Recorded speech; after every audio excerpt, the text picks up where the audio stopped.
5 reasons for not buying real estate in our life. The first one is no need. The second one is no urgency. The third one is no desire. The fourth one is no money. The fifth one is no trust.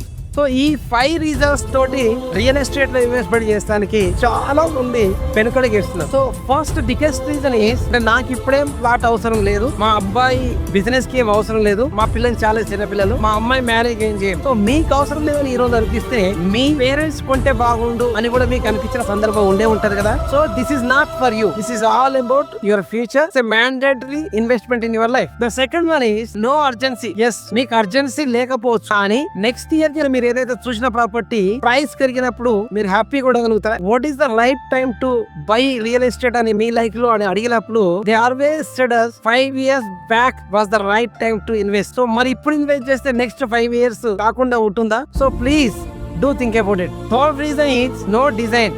మీకేం కోరికలు లేకపోవచ్చు, కానీ ampere life లోనైనా మంచి car, మంచి బంగ్లా, retirement plan and passive income and wealth creation అయితే compulsory కావాలి కదా. సో మనం లైఫ్ లో ఏం సాధించినా some respect we expect from this society. So మీరు రియల్ ఎస్టేట్ లో ఇన్వెస్ట్మెంట్ చేయకుండా రెస్పెక్ట్ కావాలంటే highly impossible. The fourth one is no money.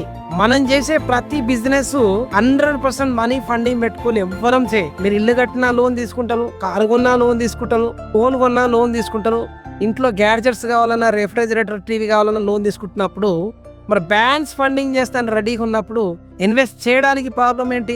మీ దగ్గర ఆలోచన ఉంటే దాన్ని మల్టిప్లై చేసే అవకాశం మనకు గొప్పది లైఫ్ లో ఎక్కడైనా ఉంది అంటే obviously it is in real estate. 10 కోట్లు 14 కోట్ల ఎకరాల దగ్గర నుంచి 270 కోట్ల వరకు వెళ్ళామంటే ఎంత గ్రోత్ ఉందో హైదరాబాద్ లో ఒక్కసారి ఆలోచన చేయండి. The fifth one is no trust. So మీకు నమ్మకం లేకపోవచ్చు, బట్ ఇల్లు అయితే కావాలిగా. మరి ఇల్లు కూడా రియల్ ఎస్టేటే కదా. మనకి ఇప్పటి వరకు కోటీశ్వర్లు అయిన వాళ్ళందరూ కూడా ఖచ్చితంగా రియల్ ఎస్టేట్ లో ఇన్వెస్ట్ చేసుకోవాలి. మీరు ఎక్కడో దగ్గర ఇన్వెస్ట్ చేసి తక్కువకు వస్తుందని వెళ్ళి ఇక్కడ ఇబ్బంది పడి ఉంటే అది మిస్టేక్ రియల్ ఎస్టేట్ ది కాదు. క్లియర్ ఇన్ఫర్మేషన్ లేకుండా ఇన్వెస్ట్ చేయడము, ఎక్స్పర్ట్ అడ్వైస్ తీసుకోకుండా ఇన్వెస్ట్ చేయడం వల్ల మీకు ఇబ్బంది జరుగుండొచ్చు. సో హైదరాబాద్ లో హైడ్రా వచ్చిన తర్వాత ఒక్కసారి గవర్నమెంట్ అప్రూవ్డ్ అయిన తర్వాత, రేలా సర్టిఫికేషన్ వచ్చిన తర్వాత మీరు ఎలాంటి డౌట్ పడాల్సిన అవసరం లేదు. సో ఇంకా ఏమైనా డౌట్లు ఉంటే లాయర్ దగ్గర అడ్వైస్ తీసుకోవచ్చు, ఎక్స్పర్ట్ దగ్గర అనాలిసిస్ చేసుకోవచ్చు. ఇవన్నీ తెలిసిన తర్వాత కూడా పెరుగుతుందన్న నమ్మకం లేదంటే మీ కన్న ముందల ఎంత పెరిగింది హైదరాబాదు, ఏ రేట్లు మారినాయి అన్న విషయం నీకు కూడా తెలుసు. నేను ఇక్కడికి వచ్చినప్పుడు ఏం లేకుండే, అన్ని చెట్లు రాళ్ళు రప్పలే ఉండే, ఈ రోజు మాత్రం కోట్లైనాయి అని ప్రతి ఒక్కరం ఆ సిచ్యువేషన్ ని ఎక్స్పీరియన్స్ చేసినాం. సో మళ్ళీ సేమ్ మిస్టేక్ చేయకుండా ఉండాలంటే సో డెఫినెట్ గా డిసిషన్ తీసుకోవాలి.